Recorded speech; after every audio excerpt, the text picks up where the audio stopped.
E aí, pessoal, mais uma live. Graças a Deus, estamos aí, firmes e fortes, sustentados pelo Senhor, seja na saúde ou na doença. Então peço que vocês que vão entrando, a gente vai dar essa esperadinha aí, que possam compartilhar esse vídeo, para que essa live chegue a outras pessoas e que pelo menos nós possamos acompanhar um pouquinho da palavra do Senhor. Então que nós possamos ser pessoas que buscam um pouquinho mais de Deus a cada dia, né? Hoje nós estamos com algumas situações meio famosas acontecendo no nosso meio sobre uma aparente religiosidade, mas que talvez nós devêssemos dar atenção que aos outros dias, né, da semana. Não estou falando necessariamente de guardar um dia, né, mas será mesmo que a gente tem que buscar um dia, só um dia, para afligir as nossas almas? Será que nós temos que buscar realmente só um dia para alimentar o faminto? Para desatar as correias da impiedade? Será que nós vivemos no mesmo tempo que o povo de Israel, ao qual era governado em si pela tradição e pela lei judaica, seja de Levítico, disso, daquilo e tal, e devamos enfrentar os dias de hoje com o mesmo contexto? Bom, hoje nós vamos ler a primeira epístola de Pedro, capítulo 2, a princípio, que no Bible Live passado nós tínhamos visto sobre o primeiro capítulo. E nós vamos falar sobre honrar o rei hoje. E honrar um rei que literalmente é incorruptível. Não necessariamente algum governante, isso e aquilo, mas no sentido bíblico e nas palavras bíblicas, no seu devido contexto, nós vamos analisar essas passagens. Show? Vamos lá então? Então é o seguinte, a primeira epístola de Pedro, como nós tínhamos conversado no Bible Live anterior, ela não tinha alguma contestação, onde as pessoas diziam, não, essa carta não é de Pedro, foi alguém que escreveu ou alguma coisa assim. Então, talvez, né, algumas que Paulo escreveu, o pessoal conteste mais, por quê? Porque a gente tem mais cartas de Paulo, né? E de Pedro em si nós vamos ter apenas duas, né? Então, teoricamente, fica pouca coisa, né? Fica, vamos dizer assim, no sentido, obviamente, de que comparado com as cartas de Paulo, Paulo tem muito mais cartas do que Pedro. Show? Então lá no capítulo 2, ele dá uma continuação do capítulo 1. Ali do capítulo 1, do versículo 22 ao 25, nós temos uma exortação à santidade. E eu gostaria de lembrar vocês que é assim que o amor de Deus se manifesta, não somente com o passar na mão na cabeça e dizer assim, tudo pode agora, faz tudo que você quiser, faz enfim, você pode tocar o terror agora. Não é isso que a palavra pede para nós, e é isso que nós vamos enfatizar, inclusive. Obviamente nós vamos cometer erros, nós vamos ser aquelas pessoas que literalmente vamos julgar, vamos dizer assim, de uma maneira maliciosa as pessoas, colocar elas a público, dizer que, olha, tá vendo, agora pode apedrejar. Óbvio que não, mas necessariamente nós precisamos ter consciência de que nós temos que mortificar a nossa carne todo dia. Então, para nós prestarmos um jejum excelente, então leiam Isaías 58 e vejam o que realmente é um jejum agradável a Deus, porque lá está descrito as palavras completinhas lá para vocês lerem. Porque as pessoas também jejuavam, sim, elas diziam, e agora nós jejuamos, mas o Senhor não me atende. Então leia Isaías 58 e receba um não de Deus, porque só assim vocês vão dar valor realmente à palavra que está escrita, e não necessariamente aos costumes e tradições humanas. Então deem uma atenção especial ao que a palavra diz, não sejam enganados por vãs filosofias, sutilezas, não sejam arrastados de um lado para outro como meninos, enfim, desejem um leite espiritual verdadeiro, que é a palavra de Deus, que é uma revelação, que é abre a Bíblia e leia. peça ao Senhor, peça ao Espírito Santo para que vocês possam ter consciência disso, ter consciência da palavra, entender, ter entendimento, sabedoria para lidar com algumas situações que confesso que não é fácil, mas que sejamos verdadeiros, inclusive no que nós pregamos, né? Esses dias aparentemente meio que de lado a gente recebeu uma pedrinha aí, então que você possa ser corajoso para pregar para quem for, porque o que você está fazendo é pregar o evangelho, você não está pregando religião, não está pregando um negócio lá de não sei quem, você está pregando o evangelho. E hoje eu fico muito feliz quando às vezes eu entro em alguma instituição religiosa e eu escuto, porque Deus não vai voltar, não vai buscar, vamos dizer assim, nesse sentido mais escatológico, da simplicidade que nós entendemos do humano, sobre Jesus buscar a igreja em si, né? E as pessoas falam que não vai ser do grupo A, do grupo B, do grupo C, mas vai ser aqueles verdadeiros. E isso me remete ao texto, inclusive, da samaritana. Aquela samaritana que o povo dela, literalmente, eles, após o período babilônico ali, eles deram uma misturada, adoravam outros deuses, faziam um mix ali de religiões, enfim, e por isso, né, os judeus não chegavam e não conversavam com ela, não conversavam com os samaritanos e não se davam bem com os samaritanos. A própria escritura nos traz esse texto e literalmente a gente vê ela confusa, dizendo, olha, vocês falam que é lá que a gente deve adorar, em Jerusalém, né? E os meus antepassados adoravam nesse monte, enfim. Então a gente vê que a resposta de Jesus é que os verdadeiros adoradores adorarão em espírito e em verdade. E para isso nós temos que ter a consciência muito forte de que aonde é a casa do Senhor. E é por isso que eu dei essa introdução para a gente entrar aqui no capítulo 2 de 1 Pedro, porque estavam acontecendo várias perseguições. E o que nós não conseguimos aceitar e o que às vezes foi criado pela tradição humana é chamar um tijolo de casa. É chamar isso de casa do Senhor. Eu ouvi um teólogo falando sobre justamente isso, sobre esse significado da palavra igreja, né, eclesia, e literalmente ela pode significar a assembleia, a reunião, né, das pessoas que são crentes.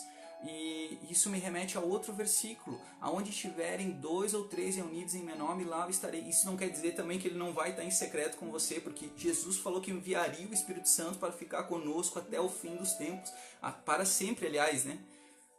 Enfim, escutem, leiam, procurem. Vamos ler então, nosso pedido, a gente voltar à santidade, no sentido de que, cara, pensa bem, Deus não precisava fazer isso. Deus simplesmente podia, né? Igual a Daís falou esse dia, podia fazer assim, ó, sumisse todo esse povo maligno. E nós, às vezes, com os lábios blasfemos ainda, o mesmo lábio ali, a mesma boca que fala sobre maldição é a mesma boca que fala sobre bênção. Vocês estão brincando comigo, estão brincando com Deus na realidade. Isso é motivo para que a gente olhe para o amor de Deus e se constranja diante disso, porque Ele não é somente aquele que passa a mão na cabeça, mas Ele também é aquele que nos corrige, que nos exorta, corrige todo aquele que Ele ama.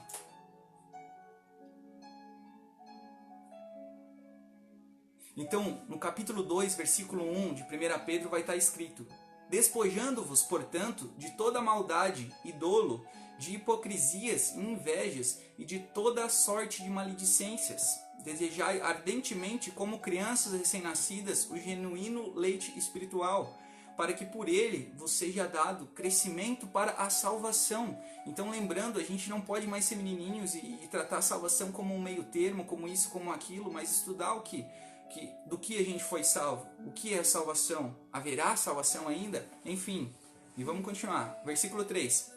Se é que já tendes a experiência de que o Senhor é bondoso. Isso são as escrituras, isso são as palavras de Pedro. Versículo 4. Chegando-vos para ele a pedra que vive, rejeitada sim pelos homens, mas para com Deus eleita e preciosa.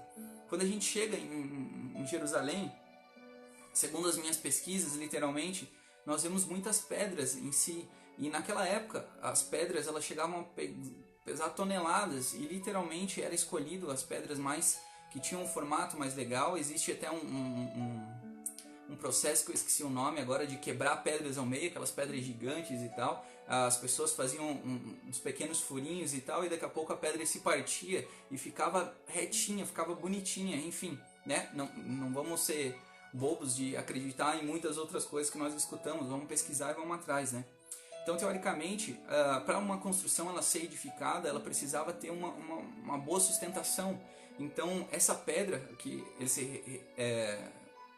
ele se refere, que justamente está falando de Jesus nesse caso aqui, ela foi rejeitada por os homens. A gente pode contextualizar isso, literalmente, não somente com a época em que Jesus vivia, mas a gente pode olhar lá para a profecia de Isaías 53, que nós cristãos temos sim como uma profecia messiânica, e não literalmente como se referindo somente ao servo sofredor que era Israel. Vamos continuar? Então, no versículo 5 vai falar: também vós mesmos, como pedras que vivem, sois edificados casa espiritual, para ser de sacerdócio santo, a fim de oferecerdes sacrifícios espirituais agradáveis a Deus, por intermédio de Jesus Cristo. E deixa eu abrir outra vírgula aqui, literalmente. E quais são esses sacrifícios? Eu quero ler para vocês um texto de Colossenses, para que vocês não fiquem confusos nos dias de hoje, porque nos dias de hoje nós somos literalmente tentados a seguir doutrinas que muitas vezes são humanas e nada tem a ver com o evangelho, nada a ver que tem com esse combate contra a carne. Então leiam num período que os colossenses estavam vivendo dentro de falsos mestres que tentavam inserir coisas dentro do evangelho. No capítulo 2 de Colossenses, do versículo 20 ao 23, ele faz: se, pois, estáis mortos com Cristo quanto aos rudimentos do mundo, porque vos carregam ainda de ordenanças como se vivesseis no mundo, tais como: não toques, não proves, não manuseis, as quais coisas todas perecem pelo uso, segundo os preceitos e doutrinas dos homens, as quais têm na verdade alguma aparência de sabedoria, em devoção voluntária, humildade e em disciplina do corpo, mas não são de valor algum, senão para a satisfação da carne. Cara, se você está procurando fazer algum ato para Deus que você ainda entende que é para os dias de hoje, meu amigo, isso não é nem para você se gloriar. Então compreenda a Escritura de uma forma que não reste mais nada. Obviamente nós não vamos nos isolar numa caixa agora falando do contexto do nosso isolamento, mas nós vamos abrir o nosso pensamento e transformar o nosso pensamento pela renovação disso, metanoia. Então quando a gente lê a Bíblia, a gente vai ter o contexto de que Jesus veio, Jesus cumpriu o seu propósito, nos ensinou e deixou nos ensinamentos, e tanto aqueles que seriam reconhecidos por serem os seus discípulos, e quando nós recebemos o id, ou o indo, né, justamente é para que nós ensinássemos todas as coisas as quais Jesus tinha ensinado. E de tal forma nós temos que estar alicerçados na palavra. Porque se eu falar alguma outra coisa que não está dentro da palavra... Amor, ele vai desligar lá. Eu posso estar sendo mentiroso. Eu posso estar, inclusive, blasfemando contra Deus. Paulo, quando foi defender a ressurreição, ele falou assim: olha, se a gente prega a ressurreição e Cristo de fato não ressuscitou, nós estamos pecando contra Deus.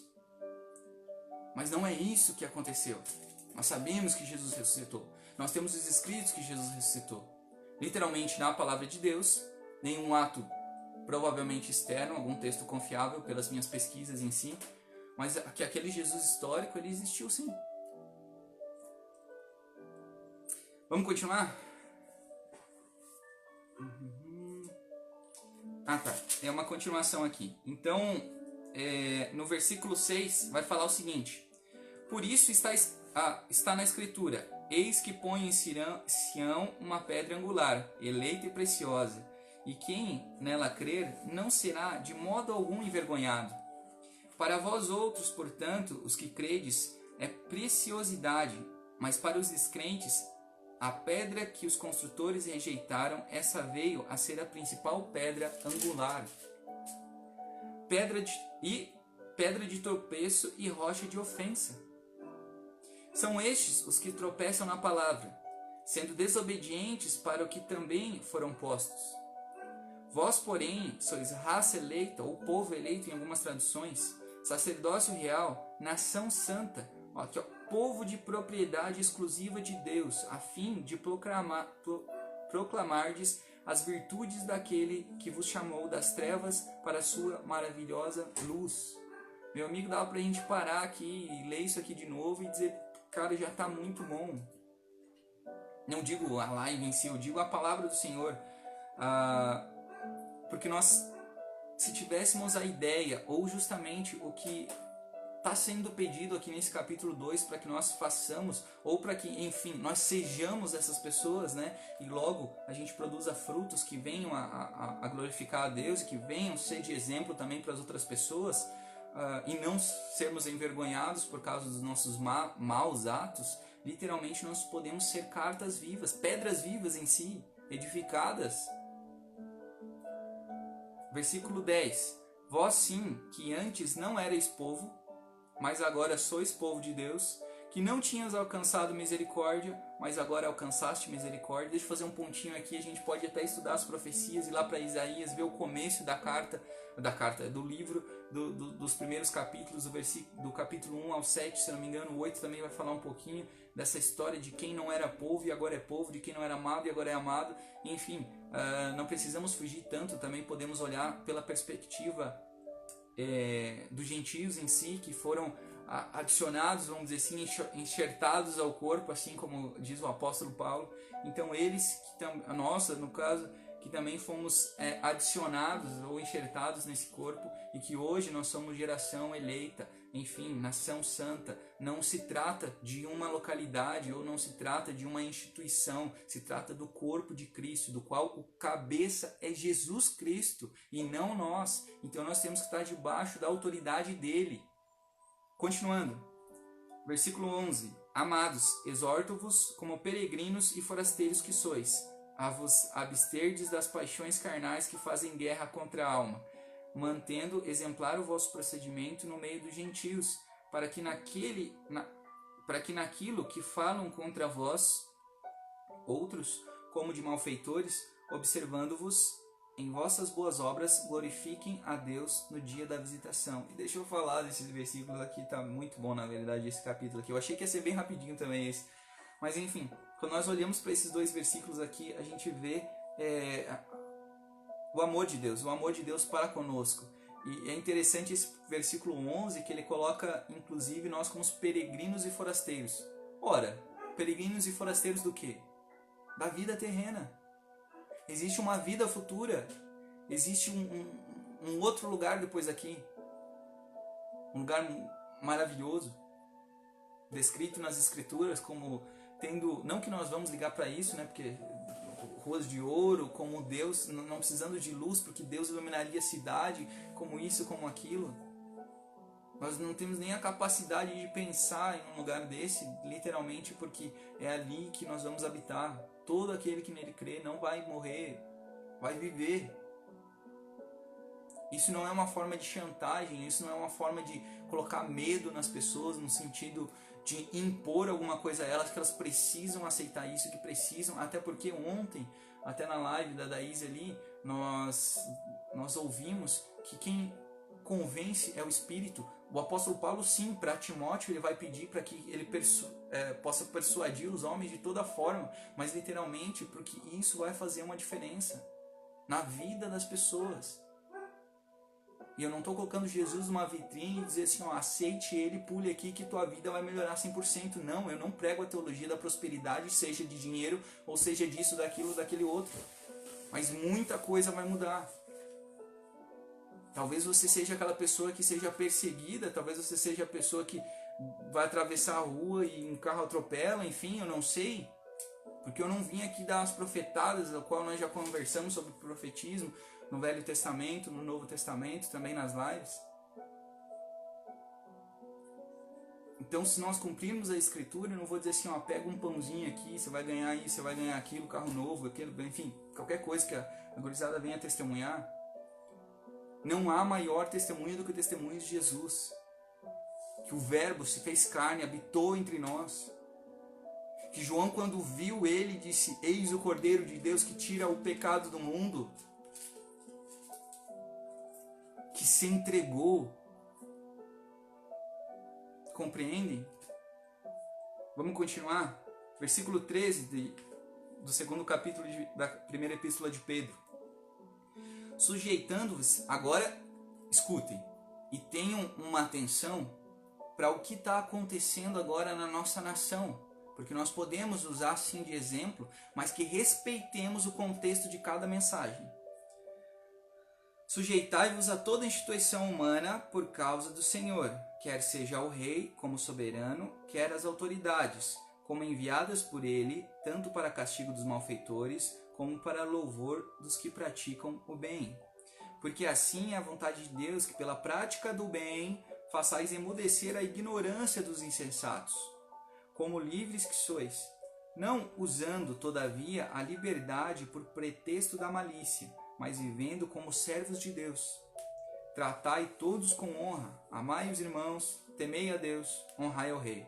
Então, naquele contexto, literalmente, que existia um período monárquico, no sentido de que tinha só um comandante, que a princípio, obviamente, que existiam outros governantes em si, né? Mas num sentido que, vamos falar assim, político, literalmente, que existia uma pessoa que comandava, essa pessoa, literalmente, nós cremos que as autoridades, elas sejam instituídas por Deus, porque a Escritura assim diz, não porque eu acho, ou porque a Daíse acha, ou porque alguém vai achar isso, mas porque as Escrituras estão ali, mas que nós temos que, literalmente, ver que naquele contexto existiam servos, existiam escravos.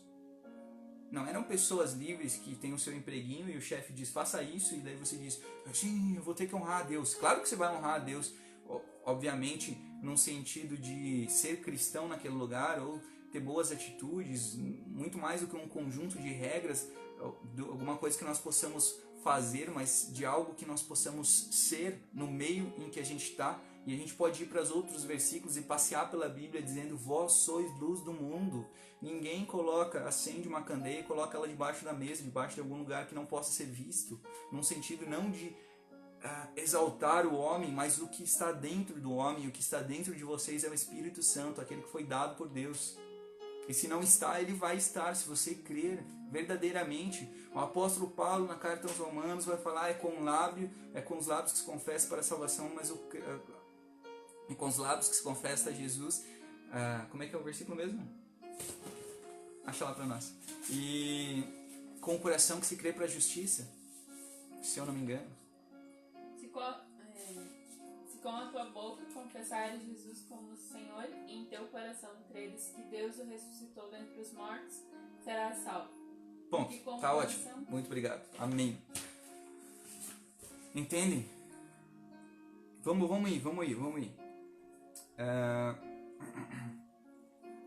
Versículo... seguinte, vamos aproveitar já que a gente está falando de honrar o rei. Podemos traduzir ou jogar esses versículos para agora, porque a gente não vive num contexto onde tem um rei, né, literalmente. Então, nós temos que entender também um contexto político ao qual nós estamos inseridos. Porque você que vai ser missionário, você que vai pregar em outros lugares, você precisa entender o contexto e a cultura do povo daquela época, para que não faça confusão e para que não venha, vamos dizer assim, não chegar a glorificar o Senhor com a sua pregação, com a sua vida, com o seu agir. Então que nós tenhamos consciência, pelo menos de uma noção básica de política, em saber que nós não vivemos em uma monarquia. Em saber que quando for ordenado algo que contradiz os princípios bíblicos, aí mora um problema muito grande.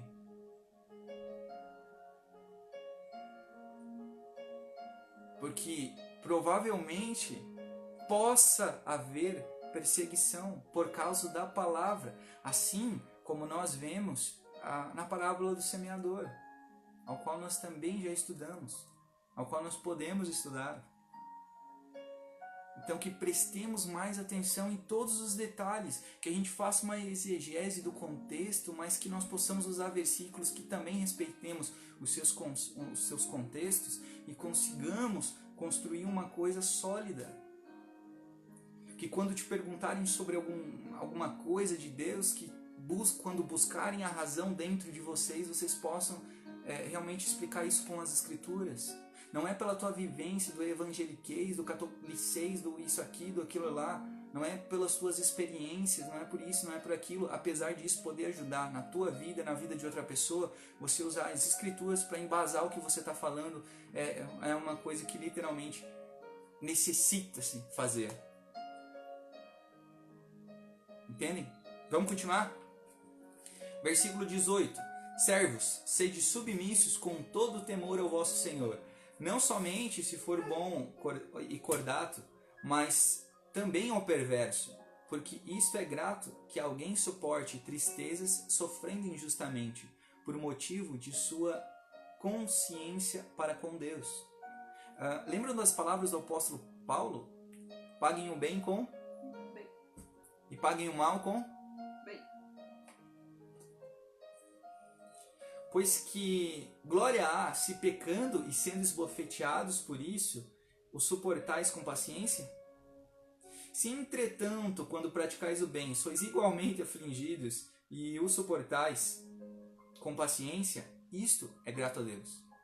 Quando a gente merece apanhar, por exemplo, por uma coisa que literalmente não é o evangelho, ou pelo contexto da época, a gente está falando dos escravos e tal, as pessoas suportam isso porque não teria outro modo, senão morreriam, alguma coisa assim. Mas quando também nós somos injustiçados por causa de seguir a Deus, nós sofremos, vamos dizer assim, essas mesmas perseguições, condenados, né, sofrendo injustamente e tal, conseguimos literalmente suportar isso.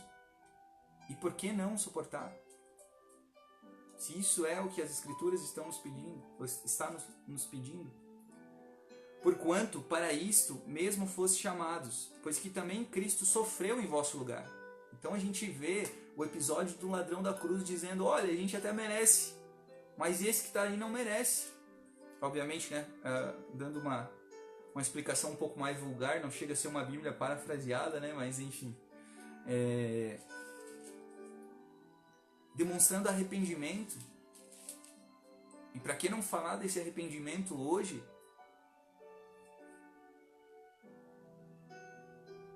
Vamos continuar? Portanto, para isto mesmo foste chamados, porque também Cristo sofreu em vosso lugar, deixando-vos exemplo para seguirdes os seus passos, o qual não cometeu pecado, nem dolo algum se achou em sua boca. Pois ele, quando ultrajado, agora é uma coisa para ensinar a todos nós, obviamente, né? Nós temos essa dificuldade, eu particularmente tenho também. Então, no versículo 23 do segundo capítulo da primeira epístola de Pedro vai falar o seguinte: pois ele, quando ultrajado, não revidava com ultraje, quando maltratado, não fazia ameaças, mas entregava-se àquele que julga retamente, carregando ele mesmo em seu corpo, sobre o madeiro, os nossos pecados, para que nós, mortos para os pecados, vivamos para a justiça. Por suas chagas fostes sarados. Porque estáveis desgarrados como ovelhas, agora, porém, vos convertestes ao pastor e bispo da vossa alma. Então, uma das ideias principais desse texto é nós temos a consciência de quem é o nosso pastor. Quem é o nosso pastor? Quem é o bispo das nossas almas? Quando eu ouço algum líder religioso falar, essas são as minhas ovelhas, eu digo, não. Não são suas. Nunca foram. E nem serão. Elas pertencem a Jesus Cristo. E obviamente, quando nós olhamos para a Escritura aqui, a gente vê o exemplo de Jesus Cristo, ao qual nós dizemos que nós somos imitadores, porque nós nos dizemos como os pequenos cristos, como cristãos, como pessoas que imitam a Cristo. E obviamente que nós vamos ter nossos erros, obviamente que nós não vamos ser perfeitos, mas literalmente, o que me envergonha ainda mais é que a Escritura diz que Deus não nos dá tentação maior do que nós possamos suportar. Ele nos dá o escape para que nós possamos não pecar contra Ele. E o que você tem feito? O que eu tenho feito? Nesse sentido, nós temos que melhorar muito como igreja, num sentido geral, não no sentido institucional, porque o institucional precisa melhorar demais. Você vê ou seja, a gente como igreja, nos dizendo que somos parte do corpo de Cristo, porque a gente nunca vai falar daquilo que é a igreja em si, porque a igreja, no sentido puro, Cristo sendo o cabeça, a gente não está falando dela. A gente está falando das construções, tradições humanas, disso, daquilo e tal, que não vem coincidir com o Evangelho. Então que nós sejamos homens e mulheres de Deus que possam encarar as Escrituras como realmente elas estão escritas. Obviamente não desconsiderando os contextos, trazendo algo de aplicação atual para o dia de hoje. Mas que de fato a gente possa encarar as Escrituras como realmente elas devem ser encaradas. Que quando o Duduzinho fala aqui, vocês vão pesquisar na Escritura para ver se o que ele está falando realmente é verdade. Coloquem à prova. Se precisar, comenta aí embaixo. Se precisar, pergunta alguma coisa. E nós responderemos. Nós vamos responder de um jeito que literalmente seja bíblico. Nós não vamos adicionar alguma coisa ao qual nunca esteve na Bíblia. Fazer isso, fazer aquilo. Fiquem com aquele texto de Colossenses. Entendam que não é somente uma exterioridade que aparenta uma falsa religiosidade. Então lá em Colossenses, no capítulo 2, do versículo 20 ao 23, nós vamos ter aquele texto que vai falar sobre tradições de mestres que estavam ensinando coisas que tinham aparentemente uma aparência de sabedoria, uma devoção voluntária, humilde e que disciplinava o corpo, mas não tinha nenhum valor algum, senão para a satisfação da carne. Isso não tem valia. Não tem valia alguma. Compreenda, leia, estude, vá a fundo. E se possível, me abençoe com o seu conhecimento. Pregue para mim, me mande vídeos, faça isso, faça aquilo. Mas não somente para mim, né? Obviamente. Mas para as outras pessoas, as pessoas que não conhecem.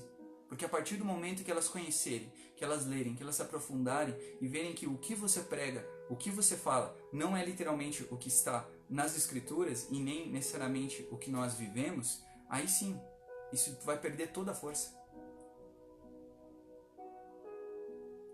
Me lembro de Paulo, até porque pregando em outros lugares, nisso, naquilo, e discutindo coisas, inclusive sobre tradições que foi dada ao povo de Israel, tradições que eram acatadas pelos judeus em si, como a circuncisão, e dizendo, tanto faz. Para Deus não tem valia nenhuma circuncidar ou não circuncidar, mas para a gente pregar naquele povo, a gente vai precisar fazer isso, ou no caso, né, falando isso para Timóteo, se eu não me engano. E enfim, para a gente chegar naquele povo, a gente vai ter que fazer isso. E se precisa fazer isso, precisa fazer aquilo, cara, pregar para crente, pregar na igreja, para mim é a coisa mais fácil do mundo. O difícil é resumir em 15, 20 minutos, né, de uma reunião de 1h30, ao qual o que não tem dado atenção é justamente a palavra. O que precisa ser pregado não é feito. Ou é feito literalmente colocando essas pessoas que anunciam o evangelho em cima dos púlpitos em si, na parede, dizendo, olha, agora você só tem 10 minutos para pregar a palavra. Sendo que deveria ser uma das coisas que mais a gente devesse dar atenção. Pessoas fazendo filas para dizer um testemunho, dizer isso, dizer aquilo. E eu contei para vocês já a história da senhorinha que subia uma pessoa no púlpito e disse, porque isso aconteceu na minha vida, porque aquilo, porque hoje eu tenho isso, hoje eu tenho aquilo e tal. E uma fila grande. E o pessoal ficava maravilhado olhando para aquele acontecimento lá, o pessoal subia e dizia, porque hoje eu tenho isso por isso, hoje eu tenho aquilo por aquilo. Não literalmente só dando uma atenção à teologia da prosperidade, mas dando uma atenção para o que as pessoas realmente dão valor, né?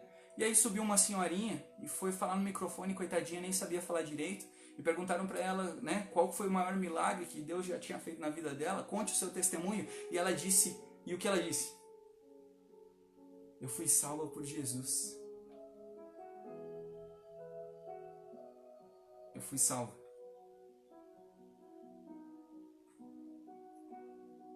E o organizador pegou o microfone e disse, mas e agora? Conte o seu milagre. Conte o seu testemunho. Entendem?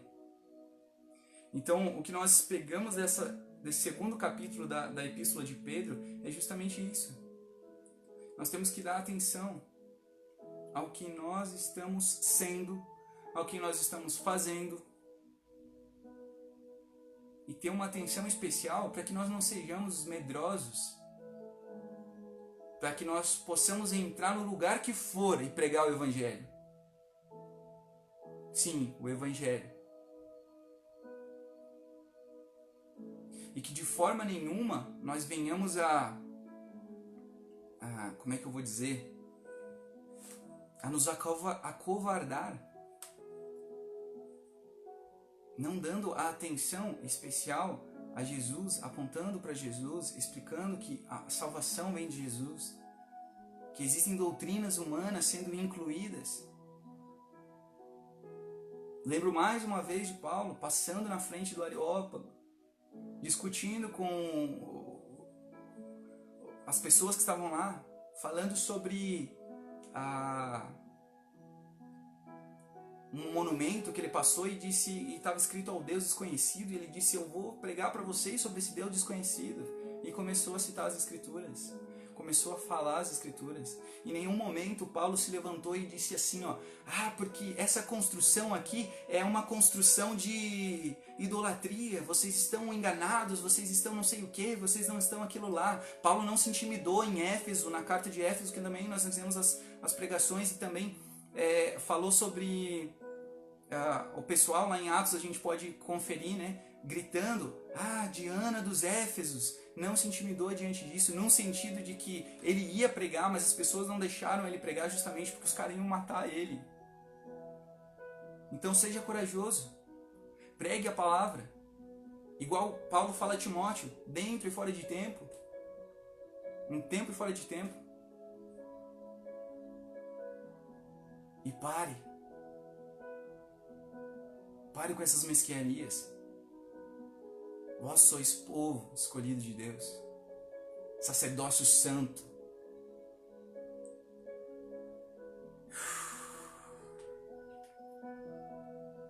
Portanto, que nós consigamos entender que aquela pedra rejeitada pelos homens, ela não é rejeitada por nós e não deve ser rejeitada em nossas vidas. E se vamos construir alguma coisa, que primeiro a gente tenha essa mentalidade que, se Deus quiser, ou no caso, se Jesus estiver ali, é o nosso principal fundamento. E o que foge disso é somente tradição humana. O que foge disso é só imaginação humana. O que foge disso é somente pessoas que estão tentando fazer alguma coisa sem base e sem fundamento. E que nós possamos melhorar. E, inclusive, orar pelos outros. Não somente por aqueles que merecem. Porque Cristo morreu por todos. Se fosse isso, há uns, 10 anos atrás, e eu encontrasse pessoas que literalmente não confiassem ou em Jesus, não confiassem na sua própria conversão, mas não confiassem na minha conversão, eu também não teria encontrado essa salvação. Então olhemos para o nosso Senhor e Salvador Jesus Cristo, sem nenhum outro nome a ser adorado, sem nenhum outro nome que está acima dos outros nomes. Que nós possamos apontar para Ele, que nós possamos estar alicerçados, arraigados na fé que o nosso Senhor Jesus Cristo, ou do nosso Senhor Jesus Cristo, e que um dia Ele voltará. E isso é um fato bíblico, está nas Escrituras. Ele voltará para buscar a sua noiva. E nos perguntamos mais uma vez, o que estamos fazendo? Estamos sendo verdadeiramente cristãos? Não estou falando das religiosidades do que você construiu com essas pedras que não é a pedra angular, que não é a pedra eleita por Deus preciosa. Cuidado e cautela, porque os lobos devoradores, eles estão à nossa volta. E eu espero do fundo do meu coração que, assim como nós tentamos passar algo para vocês biblicamente, vocês também possam passar para nós. E lembre desse texto, Colossenses 2, versículo 20 ao 23. Lembrem bem das suas ações. E, acima de tudo, não só escutem, mas pratiquem. Amém? Um abraço, então. Quer falar alguma coisa, Deise? Não. Provavelmente na próxima live nós vamos ver se realmente nós vamos fazer uma pregação sobre o capítulo 3 ou alguma outra pregação aí com o pessoal aí.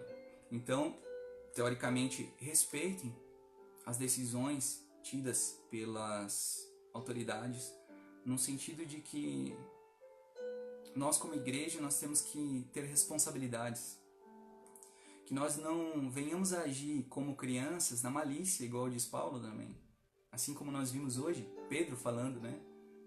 Sejam como crianças para receber o leite espiritual.